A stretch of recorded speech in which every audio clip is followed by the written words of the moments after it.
All right, all right. Hey, hey, welcome back, everybody. All right, so happy Monday. I know it's super late. I think this is the latest I've probably ever gotten to our Monday Members Corner. As soon as I'm done here, I'll be going over to Tarot Dog into our Members Corner there as well. But for right now, let's go ahead and leap on in. First off, the weekly winner this week is Andy Kerr. So, Andy, I'll be doing storytelling for you at the end of this. Just remember, you guys, every week I pick a random winner out of our members corner to do a storytelling for one of you. All you have to do is anywhere between now and next Monday, type E in the comment section on this video, and you're entered to win. Okay, so you have a whole week to do that. The comments are turned on for just our members videos like this. And the topic that you guys each Monday, well, sometimes I release the topic selection on Tuesday, but each week you guys get to vote on whatever you would prefer the next storytelling wave to be about. And what you guys selected for this week, hi AC, great to see you.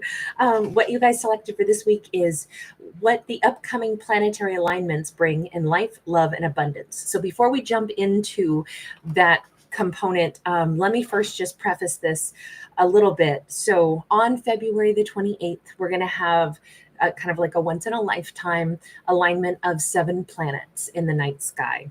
And this is super rare to have it all visible. So we've had a bunch of them visible all this time since like January 25th, but we'll have all 7 visible by the 28th and only on the 28th of February. So kind of an exciting time. Now, most of these planets are kind of seen like in one like region of the zodiac. So for example, Mercury is going to be in Aquarius and Pisces. It kind of waffles between. Venus is going to be in Aries. Mars is going to be in Cancer. Jupiter is going to be in Gemini. Saturn is going to be in Pisces. Uranus is in Taurus, and Neptune is in Pisces.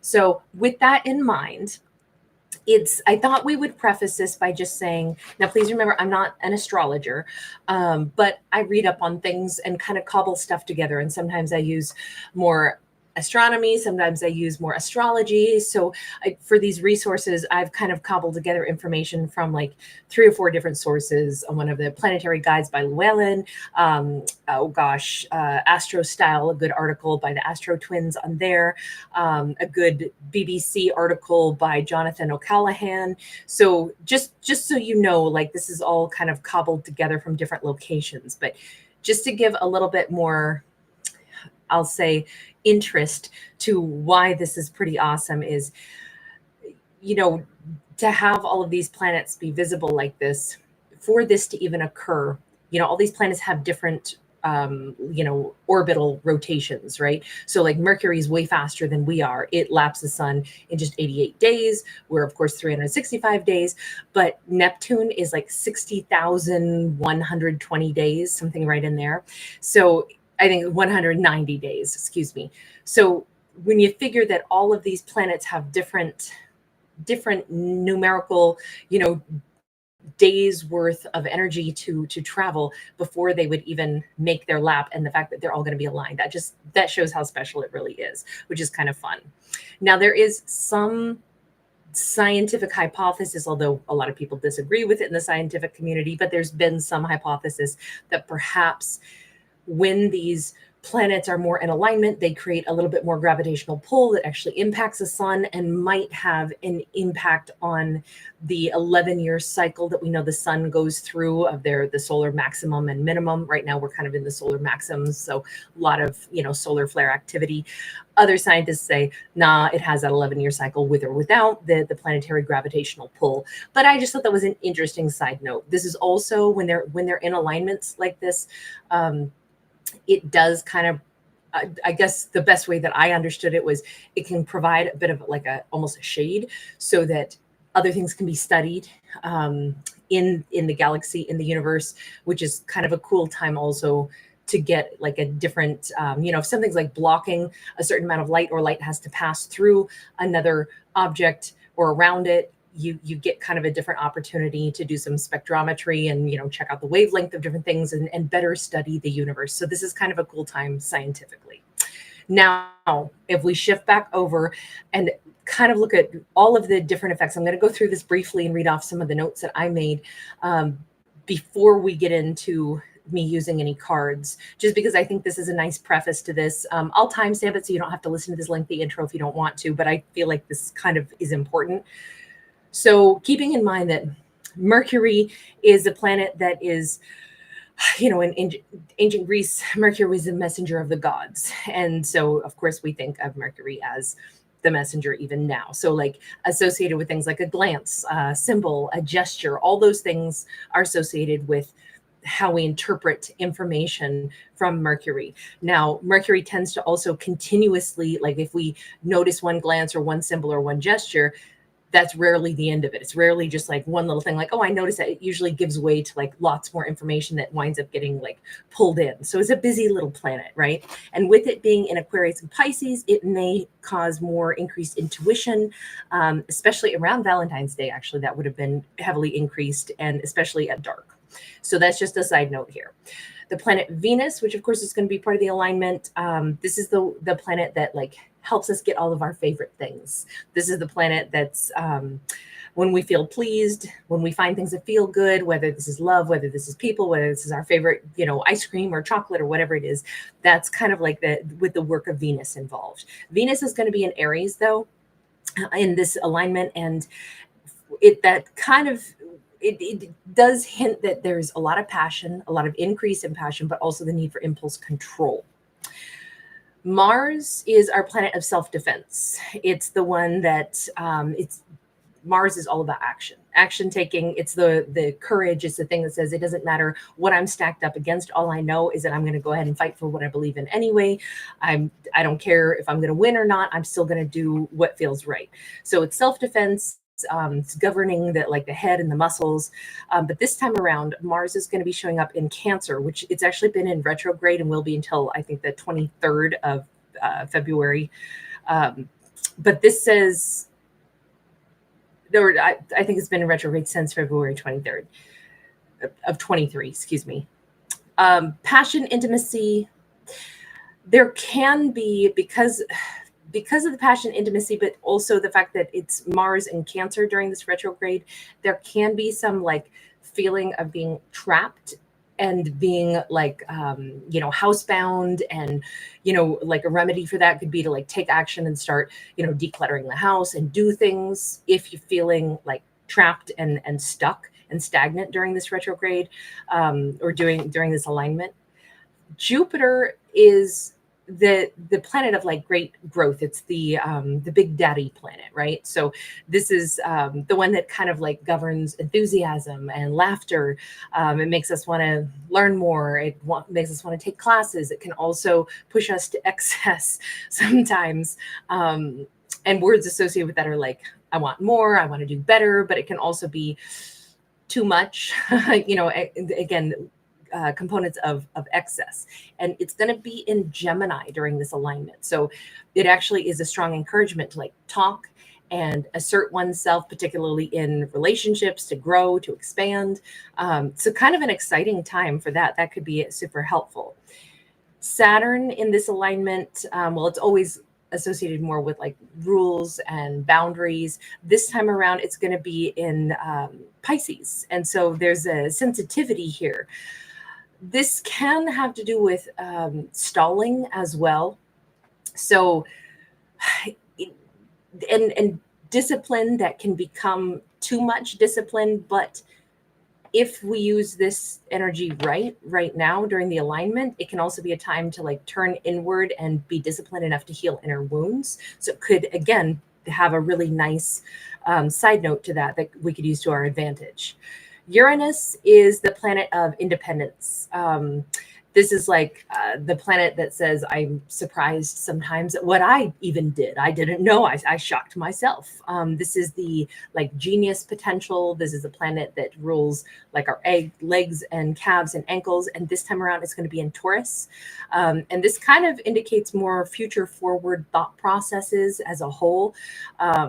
Also, like it's a good time to maybe start manifesting even like our wildest dreams. And then Neptune is I sigh because Neptune is the like romantic, dreamy, mystic planet. This is where it kind of like governs our ability to be psychic. It's associated with fluids in the body, like all of them. It's creative, it's fantasy, it's all these things where like a character can see themselves as part of a bigger plan, and it's going to be in Pisces. So we're kind of going to double down on all that. If I were going to summarize the entire thing and say, what is this in the grand scheme? What's the energy of this entire planetary alignment? It's about being more intuitive and slowing down and recognizing that almost anything could happen. So being in like, I don't want to say a malleable state, but maybe like rolling with things a little bit, being a little bit more communicative about the unexpected things that pop up.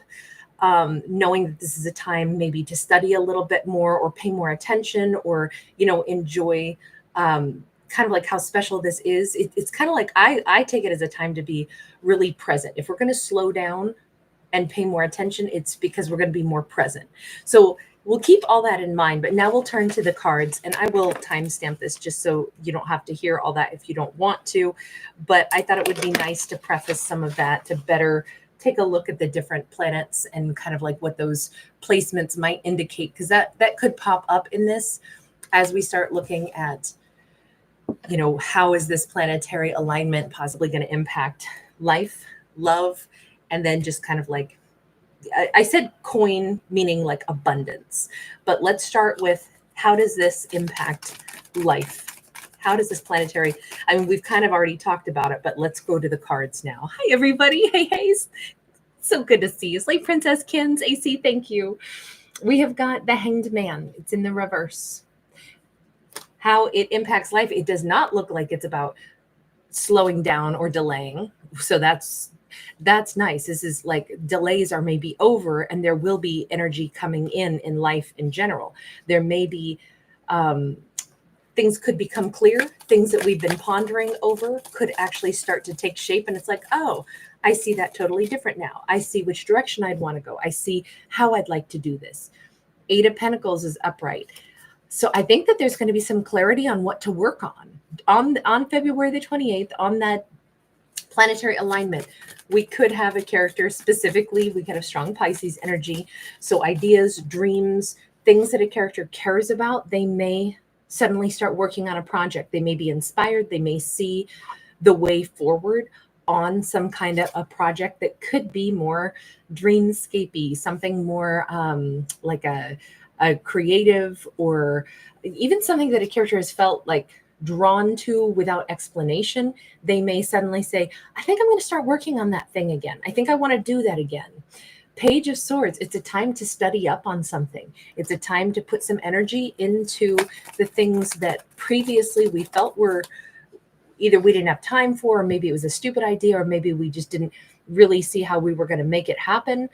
So, what I would say, because this is all about the alignment on the 28th of February, it might be a good idea running up to the 28th to start making a list of the things that a character has wanted to try to figure out.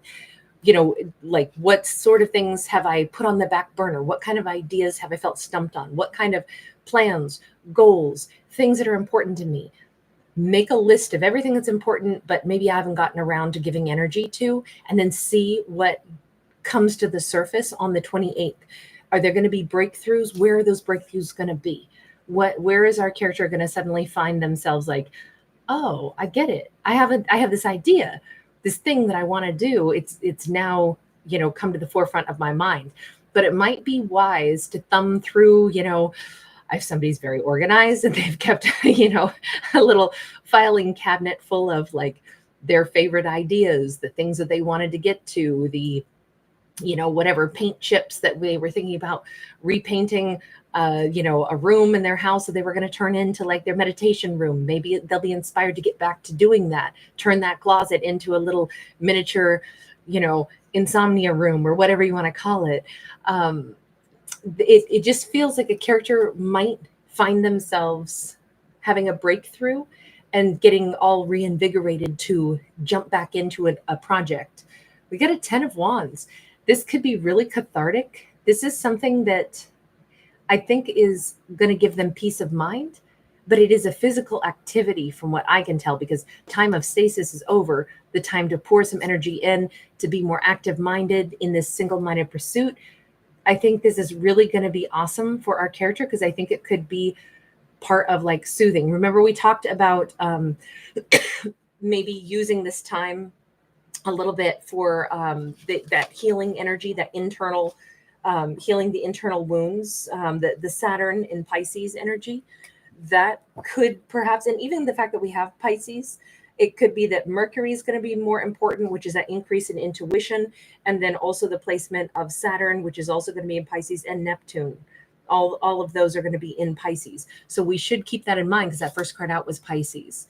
So they could possibly all together be pushing the intuition to go sky high, and to do some activities that would really help to heal some inner wounds. Sometimes like doing something meditative, or getting back to an activity that a character cares about,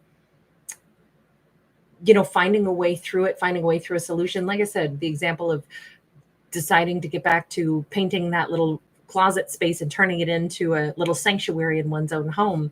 The act of doing that could be very cathartic. I always find painting very like meditative and very calming. But then you also are left with this wonderful little space. And maybe that's part of like healing an inner wound. Maybe our character is going to be driven to do that because they're actually going to need to create that space for something else. Maybe that's going to become their little ideas room, or their, the place where they do their best work, their best thinking. Maybe they become a writer. Maybe they wind up penning their autobiography in that little room. And it's like, wow, if I hadn't listened to my intuition on the 28th and created a little safe space in my home that I thought about doing years ago, but never got around to, but then I got back to it. Now that space is like, I needed it for the next chapter of my life, for something that I'm going to do next. That King of Swords is here. So I definitely feel like it's whatever this activity is that a character is going to take, whatever they're going to suddenly be inspired to return to a previous idea that they had and put it into action now, learn more about it, do this. Like I say, this could be somebody writing a book. This could be somebody getting back to a business plan that they had. But I think if they get to it, they're going to master it. And it's going to be like a singular focus. It's going to be a clarity of mind. Now, King of Swords, whether this is masculine or feminine, doesn't matter, but they are very driven. They're very articulate. They're very clear. So what was once murky is going to become really clear. And I do feel like this is a plan for somebody's like life. Again, it could be business related or something where they could make a lot of money. We have 9 of Swords. We have Temperance. This isn't an activity that would necessarily be focused on money, even though the money may come, because 8 of Pentacles, what we work on tends to yield results. And that's the only reason I brought up financial success. Especially, I'm picturing if somebody like writes their personal book or something like that. It can be healing for them, but it can also become a bestseller. But it turns out the bigger reason for this inspiration is because it's going to be good for our character. It's going to put something to rest in their soul, some kind of stress or worry they're not going to have anymore. They're going to come into this space of harmony, this space of contentment, this space of peace with that Sagittarius energy of that Temperance card. That's really, really nice. So probably, when we were talking about Mars being like our planet of defense, and that's going to be in Cancer during this, the fact that it's like, it's passion, it's intimacy, but it's also kind of about like if you feel kind of hemmed in, do something to declutter, take action, put things in order. It feels like a character is putting their thoughts in order, managing their stresses that they used to have around something. So this could overall, this could be a time where our character is just going to find themselves more capable of dealing with the stresses of life and feeling more empowered, feeling like they've overcome a really big hurdle, something that used to make them either feel really rattled. This could have been a fear. This could have been an old wound. This could have been an old trauma, but I really see them getting over it on the 28th. Like, this is a great planetary alignment for somebody really feeling empowered and like they're in charge of their emotions especially around a specific thing that bothered them once upon a time. With that 10 of Wands, remember, this is laying down fear, guilt, shame, remorse, but it's doing it in this really constructive way. It's doing it without, like, doing any self-flagellation. You're not whipping yourself, be like, I need to just get over this, I need to just be brave. Like, that's not the energy here. It's just really nice. It just feels like a character is gravitating toward managing their emotions better, feeling more empowered, feeling free of some old traumas. I absolutely love that. We have the Tower. We have the Nine of Cups. Hell yeah. This is awesome. Strong Aries energy here. That is absolutely beautiful to have this complete change. Like, there's a lot of blockages that seem to be dropping away in life in general. This is a pretty awesome time to finally be able to be happy. Now, we could be dealing specifically with a divine masculine who used to have a lot of stresses. Maybe, again, these are hidden traumas, things that happened to him when he was younger. And he's gotten to the point where it doesn't even impact him anymore. It's like, what happened to me in my previous years of my life do not define me as who I am today. I'm in charge of my happiness. I'm in charge of who I am. This is a very empowered, I feel like this is the first time a character will really have truly known what it is to be happy and free of some kind of internal burden. That's a really, really powerful energy. And it is the planet Venus that's going to be in Aries, which that is passion. That is also impulse control. But in this case, it's not like impulse control for him. It's like him being in control of his own emotions. And now he can seek out happiness. I feel like this person is going to be laughing a lot more. I feel like this character is going to be enjoying their life more. I feel like they have a huge sense of freedom. I don't feel like they're secretly constantly judging themselves anymore. I feel like this is going to be the best chapter of their life that opens up after the 28th, which is amazing energy to see. All right, I want to move into the topic of love next. This feels like to leave our character in this more like lighthearted energy is, I want to stop right there and give them that chance to just soak that up, because that's a huge transformation. That's enough to have occur for a character in the big scheme of life. So let's turn to the topic of love.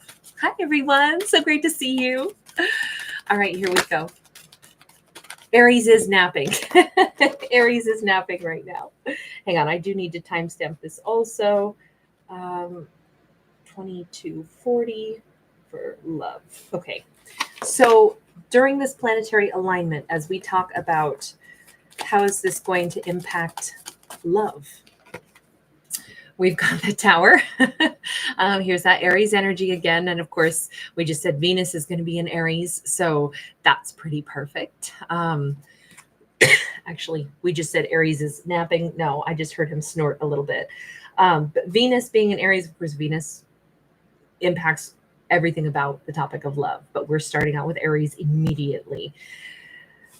If this is, to encourage a sense of impulse control and an increase in passion, the Tower in the reverse says it's really going to be necessary, because whatever strife has existed has not ended yet. So it could highlight what still needs to be dealt with. It could highlight a storyline where it's not like, I still want them though. I didn't stop wanting them. I didn't decide that this is over. I also didn't decide that I can let go of a hurt or a pain or a desire. This almost feels like somebody still kind of wants to maybe even fight, but it's because they still want this. We have the Chariot. We have the Six of Cups. That Chariot is Cancerian energy, and that is where Mars is sitting. So again, with passion and intimacy. So during this particular alignment, everything talks about passion in the context of love. We do have characters that want to return to each other. Specifically, it may be our divine masculine driving the desire. He's like, I'm not done with this. I'm not done fighting with her. I'm not done loving her. I'm not done with anything. I have to move toward her still. Being willing to take huge action being willing to just look. I think that a divine masculine may reach out during this timeline, maybe on the 28th.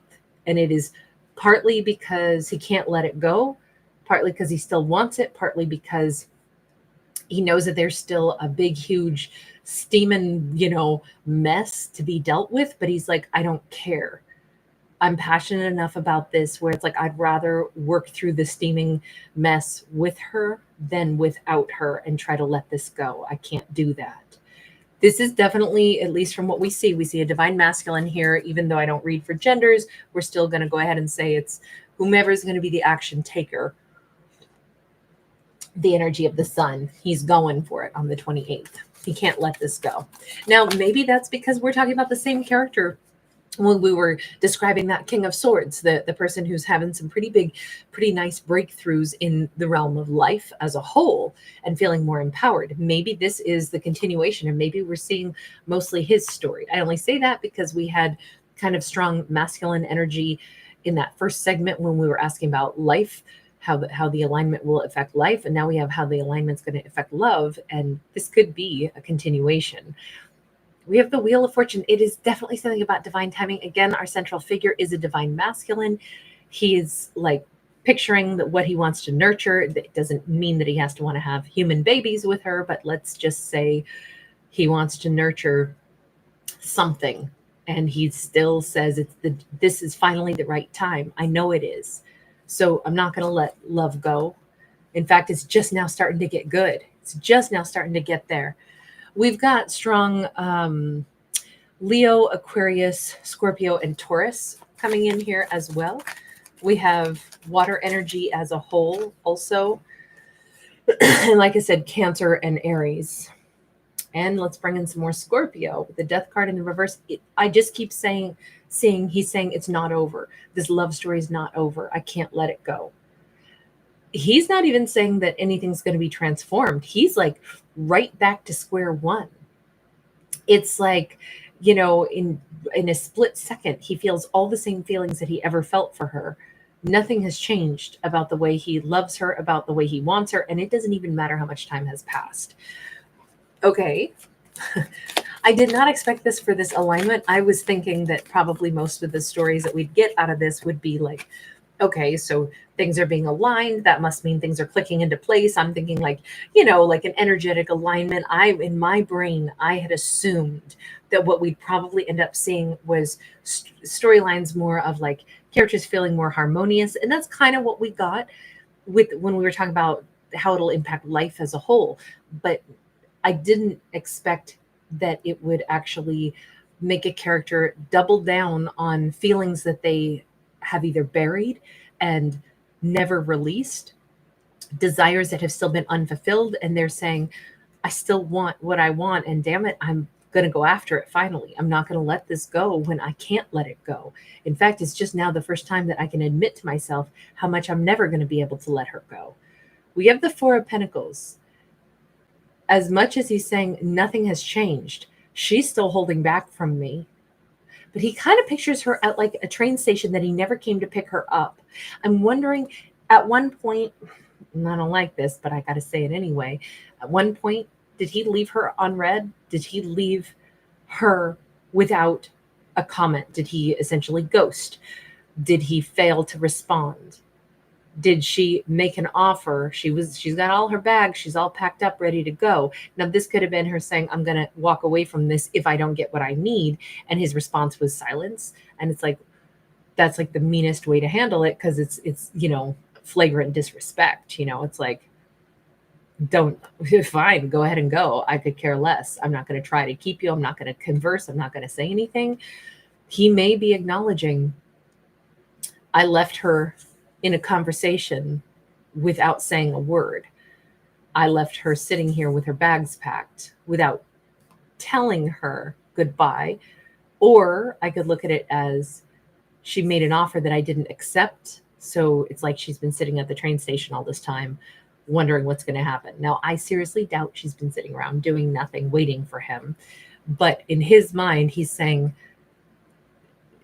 everything that I feel, I still feel for her. But it's also like he's right back to that moment where he's he's reliving either the final conversation where she made an offer and he didn't respond, or she said, I'm going to go if things don't change, and he didn't respond. In his mind, that's the last powerful interaction he had with her, and he's like right back there all over again.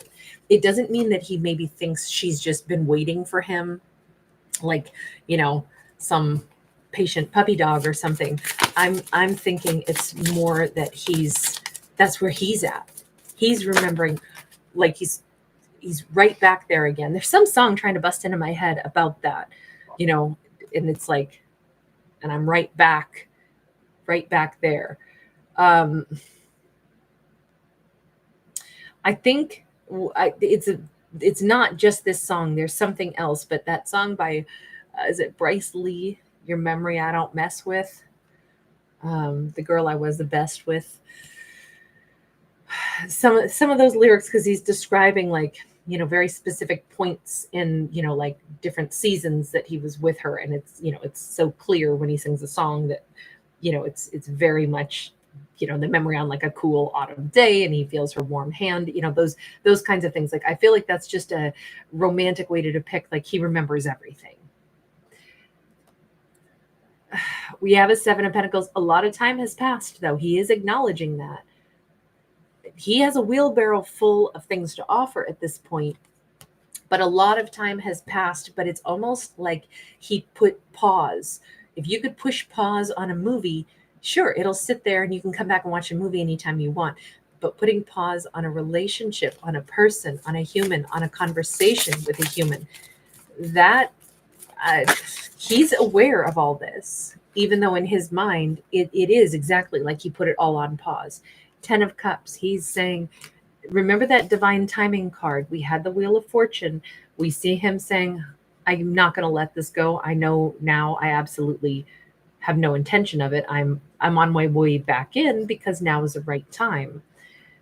I'm picking up right where we left off. That final conversation, the last word she said to me, that's what I'm going to be responding to. But I'm bringing in a wheelbarrow load of an offer now to have this 10 of Cups together.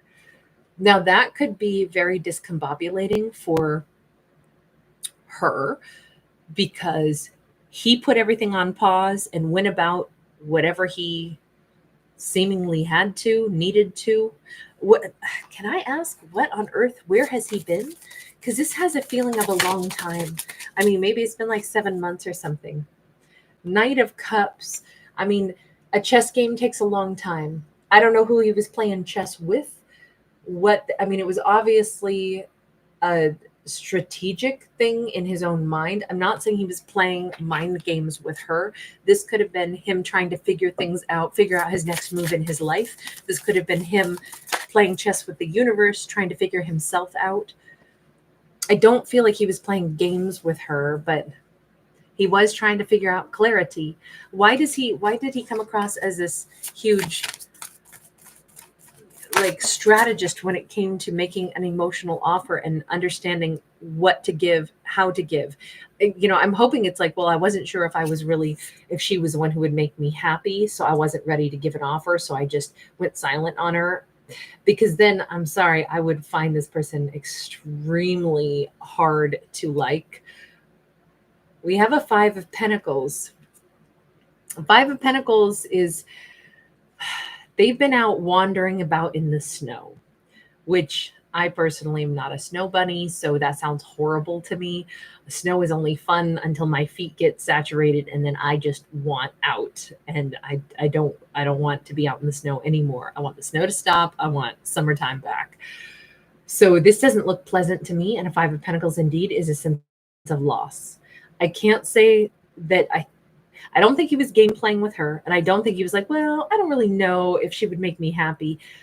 I believe this was a state of mind that he was in about, like, am I ever able to be happy? I don't know why he seems like he was a fairly unhappy character. Like, I don't know if he believed he was always supposed to be alone. I don't know if that was one of those, those thoughts in his head that I'm not meant to actually come home and have a home with anybody. I'm meant to kind of like wander. And he wondered, could I ever see myself not being that kind of aloof stranger? Like, I feel like he felt alone even if he was with somebody. I think he had to get out of that head, out of that mindset before he could acknowledge that that's kind of a ridiculous thing to believe, that you can't love or be loved, or that you can't have success, or that you can't really be close to somebody. He's changed that mindset. Something has evolved within him. He does have a different opinion at this point, but I'll tell you, in that aloof mindset, damn, he left her the way we would assume somebody who's aloof might. You know, he left a conversation unfinished. He left a dialogue incomplete. He left an answer unanswered, or a question unanswered. He might have done a lot of damage in being aloof with her, even though the bottom line here is he was aloof within himself. You know, I don't know if I can connect. I don't know if I can be happy. The thing is, I don't know how this is going to work, other than he's now sure. He is having some pretty massive shift inside of himself during this alignment. So maybe this is his internal alignment of how he's starting to feel and recognize things. Can I just get a card that'll help me better understand how this planetary alignment is hitting him in, I mean, a really good way, right? Four of Cups. There's some, I mean, maybe he finally really thinks about what it's going to be like to never communicate with her again. Four of Cups is a missed opportunity, you know? And again, here she is sitting. We keep seeing this blonde sitting here. It's like the path not taken, the prize not collected, the winning lottery ticket that you didn't cash in, the loving relationship that you somehow just ignored, even though the offer was there. That, all I can say is it's finally like hitting him. Why though? How and why? We see the hand of the universe coming down. We have the Fool. I don't know. There's a part of me that says he's picturing her moving on. And maybe that was one of the things he needed to be able to do with this alignment, is picture her gone, picture her in somebody else's arms. And that pushes him into high gear of like, wait a second, I can't imagine letting this go. I don't know. There's something about needing to be courageous enough to take that leap, to take that step. Again, with that Aries energy coming off the Fool. I don't think that that part is really showing me exactly why. But with that Wheel of Fortune, you know, we did have Taurus, and Uranus is in Taurus in this, and it's all about the future, looking at the future during this time period. And again, you know, with Venus coming into Aries there, the passion, the impulse control that's needed, the desire, maybe these things together are pushing him that direction. I don't know. That still confuses me a little bit as to what is it that's changed him so much, other than his realization that he's never not going to want her. That's never been the case. He never didn't want her. But with him trying to come in at this point and give a wheelbarrow load of, hey, now we can have this happiness. Now I'm on board with this. Now I can see how this could be really happy. I'm here. I'm ready for this now. This is a big assumption that she might still be in that same space herself. So I do think that we need to take a look at that. I didn't know this was going to be so specific. I thought it was going to be a broader message about, you know, love in a bigger context, but instead we got a very specific storyline here. This is only for characters that have, you know, like kind of just had a relationship just collapse with no official ending. On her side, we have a Three of Cups in the reverse. This might have really confused her to the point where she's not really been around anybody for a while. The Chariot in the reverse and the Sun in the reverse. So I have to say, this Four of Pentacles, when it comes to him, everything was left exactly as it was. She didn't really move on from it. She didn't ever get clarity on it. But I don't know that she wants to talk to him either. It's almost like, no, that's how it is. We ended things, it's over. That's what I got from him. So that's how it is. No, I didn't move on from it. I didn't forget a thing. It's interesting because this has been a relationship that is like preserved in amber. We have the Emperor in the reverse. She does not have a good opinion of this person. She thinks that he did this on purpose in her mind, and that's the part that she doesn't let go of. But who have you been in the meantime? Where have you been in the meantime? Strength card. She's just been developing her own strength. How is this alignment hitting you? She's actually very much more enlightened. She's very much, I mean, maybe we could say, well, it doesn't sound very enlightened if she's like harboring hard feelings. No, I don't think she's harboring hard feelings. I think she's calling it like it was. I don't want to talk to somebody that is like this. No, I'll never move on from the way they treated me. I'll never forget the way they treated me. I don't have clarity on why they did this, except they showed me that they're an emperor in the reverse. Her calling it like it is not the same thing as her like unable to progress in her own life. But as far as they are concerned, that's like, you know how we all have a drawer that just has a bunch of garbage in it and we never sort through it, and we add other, weird, like, you find something and you go, okay, what did this break off of? I have no idea, but it might be important. I should probably save it. And so you jam it in like that one drawer in your kitchen that has like God knows what in it. You got some soy sauce packets in there. You got some weird broken plastic doohickeys that came off of something, one of the little feet off of a whatever, like a end table. And you're like, do I need this? I mean, it doesn't wobble, but maybe I should save it. I don't know. You got some maybe used up batteries. It's that drawer that she tucked them into. She kind of saved it, but she doesn't venture into that drawer. That's like the drawer in her memory bank where they live. But she herself has moved on with strength.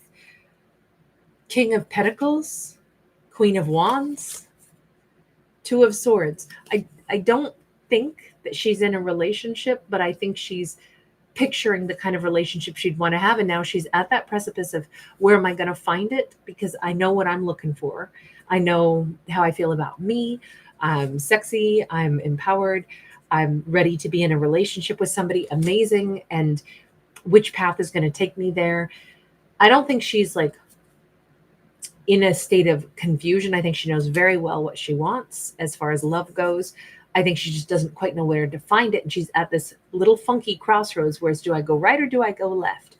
I know that I'm making a move here, but let me pause for just a second. She could have been working out quite a lot, also been pretty physically fit, been whatever, trail running, jogging.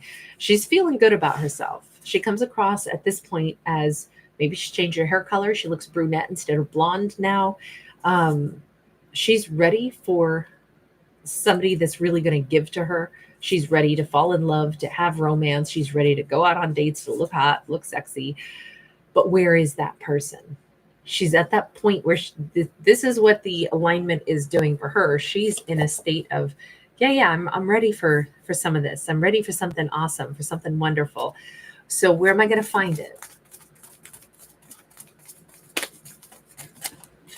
She's not going to be single much longer. We got the Chariot, though, in the reverse, the Moon in the reverse. Things are going to be revealed to her. She doesn't have to make a move. It's coming at her.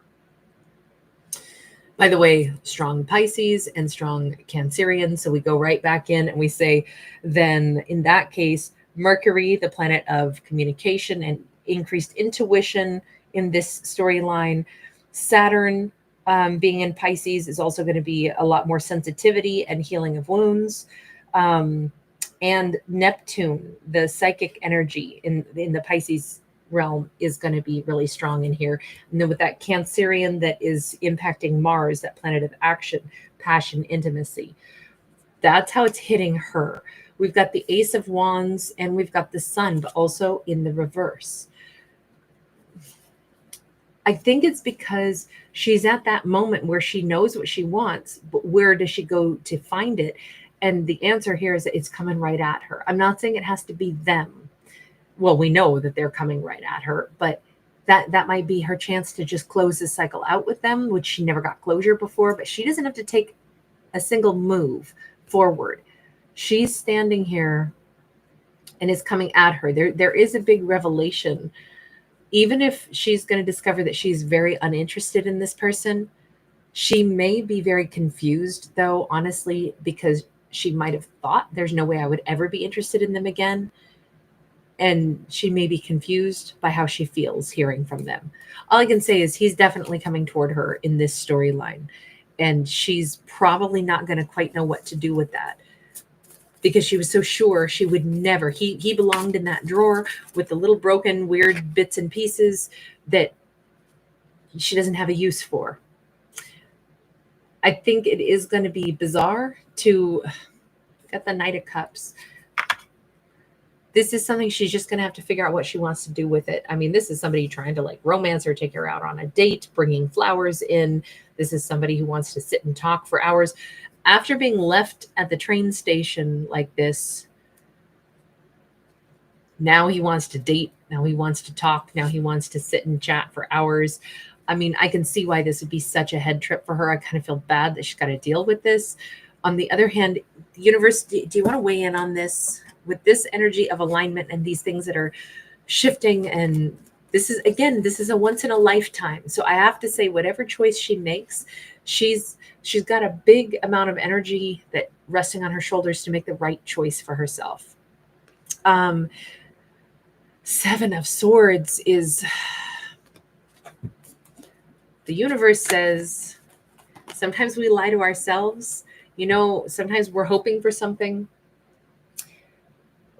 Remember when we were kids and it's like you can tell a lie, but you twist your fingers up, and then somehow it's like, but you hide the fact that you're twisting your fingers, and that's how you're like, no, I didn't eat all the ice cream, and you're lying, but you can get away with it because that was the proof. But then we also have the thing where it's like, oh, here's hoping. I have to say that the universe is saying a couple things with this. Sometimes we lie to ourselves and say that we don't want something when in fact this is exactly what we've been waiting for the masks to fall off, for real conversation to happen. Sometimes we lie to ourselves. We've got the Eight of Wands and we got the Hermit. But this still, maybe she's just always been hoping for closure, even though she said, don't need it, don't want it. I know what the closure is. That person treated me bad. All done. It's all over. They're an Emperor in the reverse. Game over. I don't need any more closure. How they treated me is who they are. And I would agree with that. But if there's any part of her that hasn't been 100% truthful, that maybe she did still want to finally hear what the hell was that all about, even if so, then she can just digest it and figure, what is the explanation that you have as to why you treated me that way? And then I'll have to sort through what I think of that.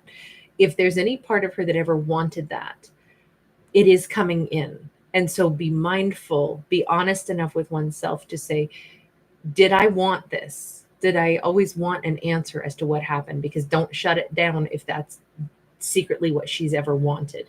Again, this is the once in a lifetime alignment. This is like, it's going to be really important for her to genuinely not shut something down if secretly she's always wanted an answer. Now, after that, she'll still have to mull over what she does with it, though. It does not mean she's going to take them back. Getting an answer to something still could just be that's the closure that she needed, or that finally puts things into perspective. Maybe she could say, okay, maybe they're not an Emperor in the reverse. Maybe they had their own set of issues. I still don't know that I want to deal with them. Even if they say they love me, maybe I'm done with it.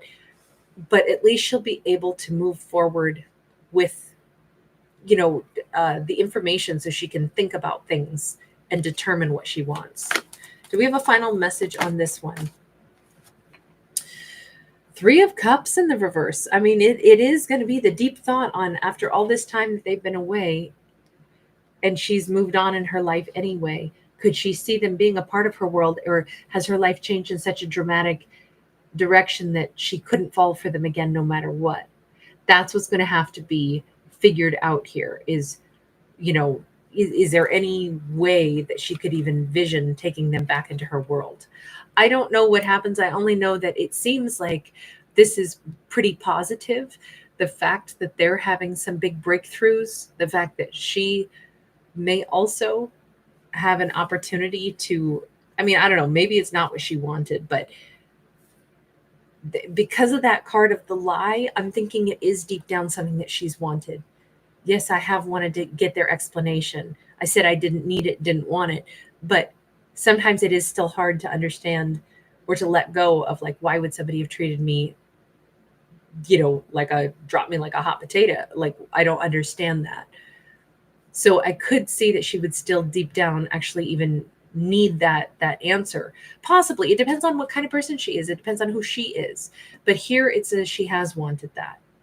Is there any chance for this 10 of Cups that now they're going to be trying so hard to offer? 2 of Pentacles, 10 of Pentacles.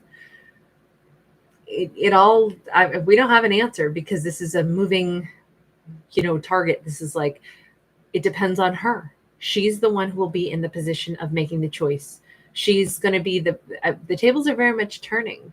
She will decide if she even wants to respond to them. She will decide if there's anything that she has to say. She will decide if she wants to give them her energy, because essentially that's what they're asking for. If they're coming back into her world, trying to communicate with her, they're asking her to open back up and to give them her time. And that's a different way to look at it, right? It's not, here I am to give you something. It's him coming in to ask her, can I have your energy again? Will you give me your light again? So, it's we could say, well, that's some audacity to think you can come in, now. But we did see where they were at in the past. And they were not in a place where they even thought that they could be in a relationship at all with anybody, period. That has changed for them. So the circumstances of this situation, it's going to have to be case by case. It's going to have to be this once in a lifetime opportunity to perhaps either get a reset button, get a pass, be able to still connect to somebody, maybe have this relationship work out still. But there's a lot riding on this because it's only going to happen once. This opportunity to change circumstances is only going to happen this one time. So they got to get it right. Hi. No, you just settle down. All right, let's move on. I'm going to timestamp the next component. I should open up the door for you? Hold on just a second. My baby desires freedom, from what I can tell. So let me give the baby his freedom. Okay, you can't go out and yell, though. Do not bite the door. Don't bite the door. It's not your honeymoon. Don't do it. Good boy. Come back to mommy when you're done. Sorry. The baby wants to probably go get a beverage. Yes, that's what I figured. I can hear him slurping.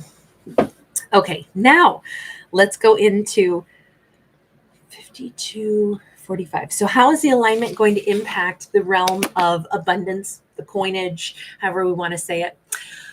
Let's go with, I'm thinking, I actually want to go with one of my favorite decks here. Okay. How is it going to impact abundance? 2 of Cups. So 2 of Cups can be a card also of choice, opportunity, finding things that really match a character's own energy. So in the realm of finance, abundance, career, this could be like, wow, a character's getting clicked in to like what I do for a living, I really love, or I have exactly the amount of money that I need to have the lifestyle that I would choose to live. This feels amazing in the realm of career, finance, coin, abundance.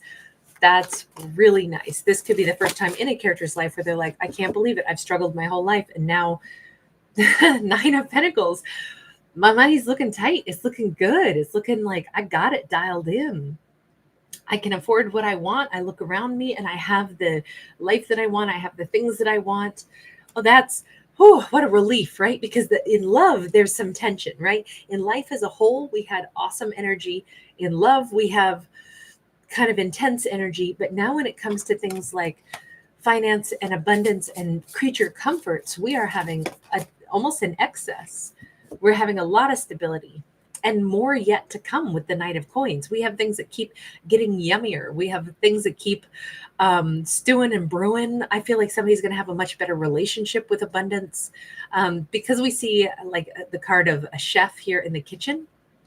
I would say that this makes me think it's like, when we put things together and then we let it simmer and we let the flavors meld. So this makes me think of somebody who has some pretty decent, like they take a look at what they've been saving and their savings account looks good, or they take a look at what they've been investing in, and their investments are starting to look good, or they could start to invest really wisely. And it's like, wow, this is starting to look really, really good on my end. It's Queen of Swords, very savvy. It's about a Queen of Swords is in the energy of the feminine. So it's like, I'm drawing wealth to me. I'm drawing abundance to me. I'm drawing influential people to me. I am drawing patrons to my business. I am drawing fans to my, whatever. If she's like a budding starlet, she can start getting those roles. She has the power to attract, and she's doing it in a really straightforward manner. This is not somebody who's just like being coy. This is a person who's actually acknowledging, I realize how to attract what I want. It's by making savvy choices. It's by being really straightforward with what I expect. It's about my good negotiation skills. It's about me being pleasant, but also letting people make the offers that I want, by encouraging them to give me the kind of offers that I want. I want to receive, a good outcome. I'm going to, utilize my kind of like, I'm using honey to attract what I want. I want to attract the bees. So I'm going to go ahead and be the fragrant flower. I feel like she's in we see a lot of feminine energy, like a divine feminine is having a really great time with finances. I do think one of the other components, and we do have to talk about this, is that one of the best ways perhaps to have abundance is to know when to cut off the hemorrhage of abundance as well.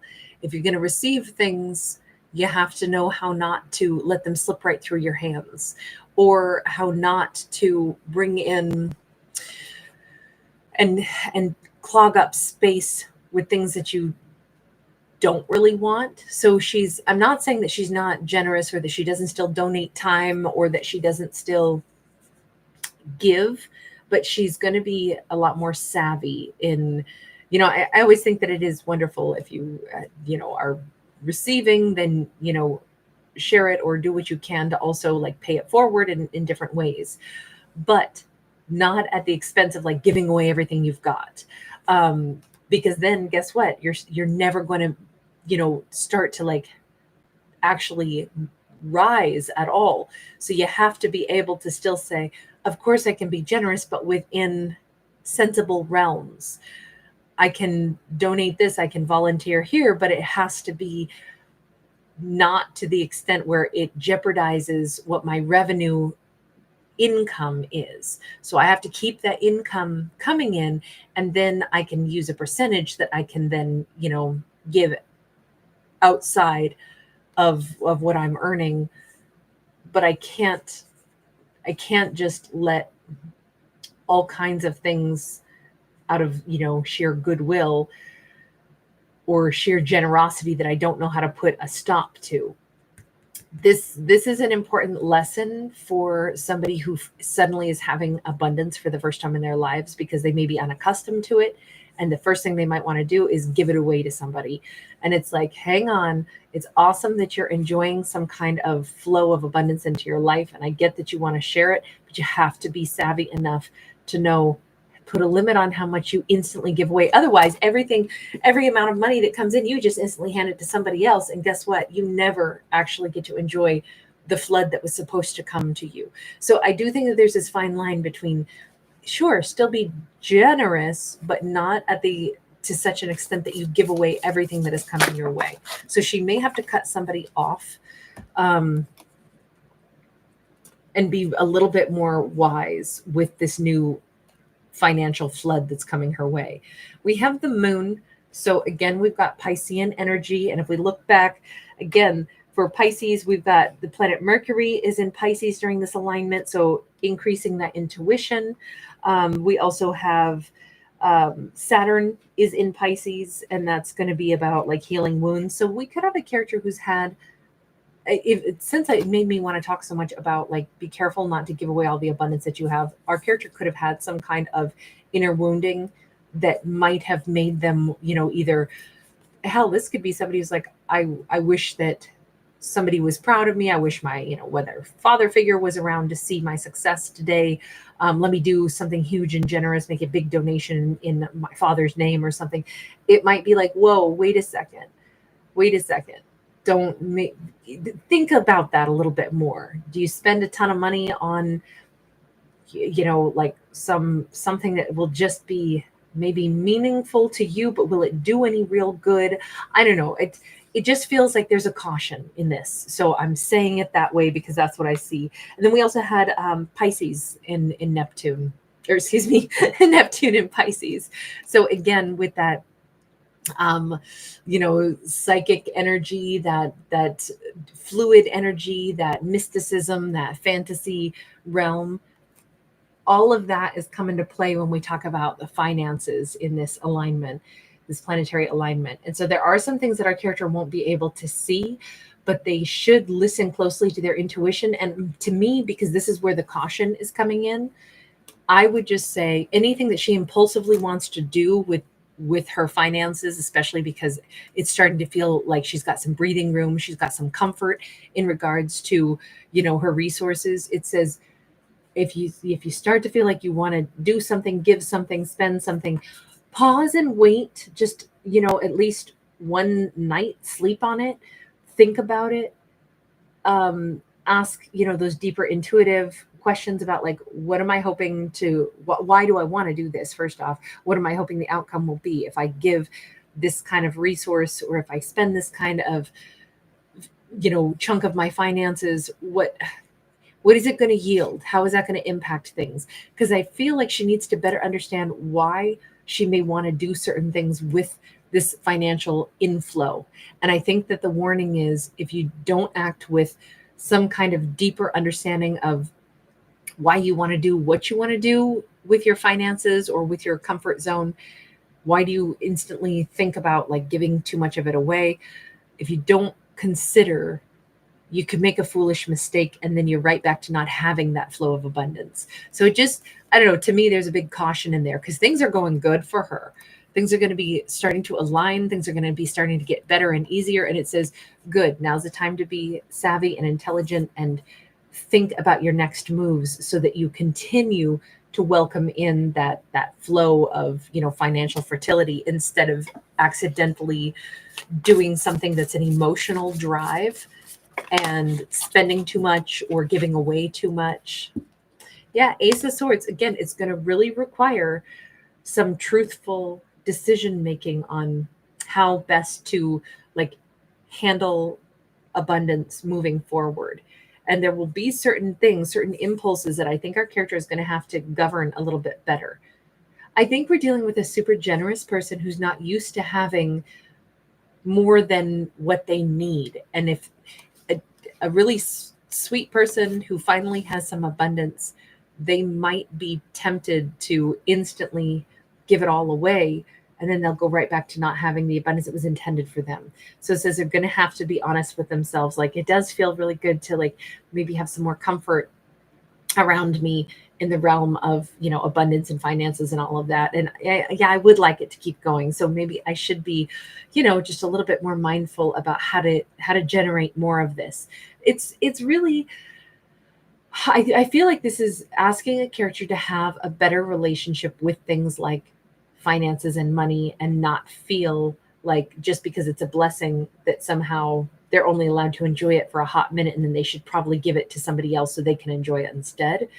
They have to kind of get over any guilt around that so they can actually like take it in and say, wow, if I keep generating more, I can afford to be more generous, but let me do it incrementally and let me make sure that it's in its perfect ratio. And let me be really intelligent with the way I do this. And let me squash any feelings of, oh, but I don't deserve this. I can enjoy it for a few minutes, but then it should go to somebody else. This says no. This is a good time for a character to get a better relationship with abundance and getting comfortable having it maybe for the first time in their life, because they do deserve it and they got to accept that. You know what? I really like that. And I really like that character, but there is such a gentle nudge to like, receive, darling. You got to receive it. Learn to receive it. This is for you. All right, I'm going to leave that there. Thank you guys so much for hanging out with me, everyone. I'm sorry, I know it's so late tonight. It was just the way my world went today. But our winner is Andy Kerr. And so, Andy, I'm going to do your storytelling right now. Hang on, let me timestamp this. But before I do, because I know some of you will hang out with me and some of you will probably go take care of other things in life. But for those of you that were here with me, I just want to be able to say hi real quick. AC, it's so great to see you. EM Bell, hey. You guys, thanks everybody. Lavender Moon, hi honey. Black Butterfly 25 is in the house. Sissy, wonderful to see you. Danielle Williams, Kins and AC, and Slay Princess, thank you guys again. Really good to see you, everybody. All right, so let me shift over now and we'll get to that storytelling for this week's winner. Now, at the end of this, I will timestamp everything also, you guys. But Andy Kerr, thank you so much for being here, love. You are the winner for this week. So as you know, I'm a fictional storyteller, not a psychic. So do bear that in mind. But we're going to go ahead and jump on in. I will tell whatever story comes out, good, bad, or ugly. But we shall see what the storytelling is for right now. We start out with an Ace of Wands. Whoops. An Ace of Wands that... Okay. That was like, I had to use go-go gadget arms to get that. This is passion. Okay. The fact that it flew out of my hands, though, and went quite a distance away. And we have this tomcat who's obviously on the prowl. I'm feeling like this is somebody who's kind of all fired up. We could have a divine masculine specifically, possibly a fire sign, possibly somebody who has reddish hair. They are on the prowl because they know what they want. They're kind of stalking their prey, if you will. This is passion. This is desire. But if they're coming to find her, she's sailing away on this log. That Six of Swords, we got this white cat that is going away to happier times. He better step up the pace. If he's suddenly desiring her and like, wow, you know what? I know what I want. I want her. I'm going after her. He may get there too late. Page of Swords. Oh my God. This kind of looks like, I mean, I hate to say it, but it almost feels like he's going to be having a bit of a meltdown. Like, wait a minute, but I'm ready and I found something that I want. Why can't I have it? I've been planning this for a while. This is somebody who's been spying. This is somebody who's kind of like yelling to the guides, like imploring the universe to help him get what he wants, which I think is this Six of Swords. I don't know why. I feel like she's a lady cat. And definitely I feel like he's a tomcat because most orange cats are boys. I think the greater percentage, right, are boys if they're orange. We got a King of Swords. This is a pretty barren card. He's saying, but I figured out what I wanted. I figured out what I think. I figured out where I want to be. I figured out what I want to say. So, I mean, I should be able to do this and say this now, right? I mean, it has to be right because I figured it out. It can't be too late when I'm just now ready. Tell me about our Six of Swords. Because I still feel like she is moving on. Lovers, moving into a new romance, possibly with a Gemini. I don't know that she's already met somebody. Princess of Wands. She's out there trying to meet somebody. This looks like somebody's going out dancing. I feel like she's got cute little crop top. She's going out to some... I don't know why I feel like this could be like a plans for Mardi Gras or plans to go to some fun dance concert, some event, something that would be super enjoyable. She is fully expecting to meet somebody. She is fully moved into this very youthful, very sexy, very freed energy. She's in a great space. Six of Cups. Look, the rose hath bloomed. She is very much that fragrant flower that is putting out the pheromones of, come on, any soulmate that is going to treat me good, somebody that I'm supposed to meet, somebody that's going to bring light and joy and laughter into my life. She is sexy, fun, flirty, and very much showing that she's available, single, available, ready to meet someone, ready to connect with someone. I do not see her holding back, and I don't see her thinking about him. I keep feeling like she moved, she departed, she went someplace else. She is beyond his reach. Ace of Swords. She has definitely severed that energetic cord. On her side, she severed the cord. Why is it that he didn't get that memo that she's really gone? Why is that he's just now finding this out?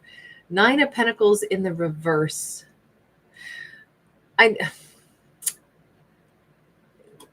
This feels like I see two things with this. On one hand, I don't think it ever crossed his mind that him not maybe being ready to say what he needed to say could have really made her feel somehow insulted or less than. It like didn't even register that could have made her feel sad. The fact that I don't know how long he took to get ready to say something. But then the other thing that this makes me think of is like, he kind of isn't used to being disappointed. He's kind of used to getting his way. This is like foreign territory for him to be like, but I always get, like, when I'm ready, I go get what I want, and I always get what I want when I'm ready. It feels, the Sun, it definitely feels like he's always had things go his way. I'm sorry to keep saying that, but there's a great song by by Paul Simon, Born at the Right Time. Never been lonely, never been lied to, never had nothing to fear, nothing denied to him. Born at the instant, church bells chimed, whole world whispering, born at the right time. Now, I love the song. It's really beautiful, but right now I'm kind of using it in like almost a negative twist, because it feels like this person's been somewhat like just live this blessed existence where whatever they decide when they want it, they always get it. Hanged man. And they can take as long as they want to make a decision, and the offer is always still there for them. I do think that their guides were like squawking and screaming, trying to grab them, be like, you need to knock this off. You don't get to get dazzled by other things and think that you can have your cake and eat it too, or you can have everything always go your way. You need to put in effort. I think that the guides were trying to tell him this, but I do feel like this person comes across as so accustomed to getting things in a certain way, kind of like life handed on a silver platter to them. They can't quite believe that, because they're showing up as a kitten who's like yelling. You know, they go from this big old tomcat, sexy tomcat, to this kind of meltdown toddler kitten yelling, how come I don't get it? This is supposed to be mine. I don't love the energy off of that character, but maybe this is part of their growth to realize that you snooze, you lose, you don't take action, and guess what? It's not going to be yours. There's so many other people that she would love to be with and that would love to be with her. She's on a whole new chapter of her life, meeting other lovers, wanting to meet other lovers. She's not holding space for them. How does this wrap up? How does this take shape then? King of Coins. I feel like she's meeting somebody else who's going to be a very busy bee. I already described her as that fragrant flower. I do feel like there's somebody who's, it could be Spanish, somebody very handsome, very attractive, somebody who may have a lot of pride, but they're proud of what they have to offer, which is a different kind of pride than like, I'm so full of pride that I can have whatever I want, whenever I want it.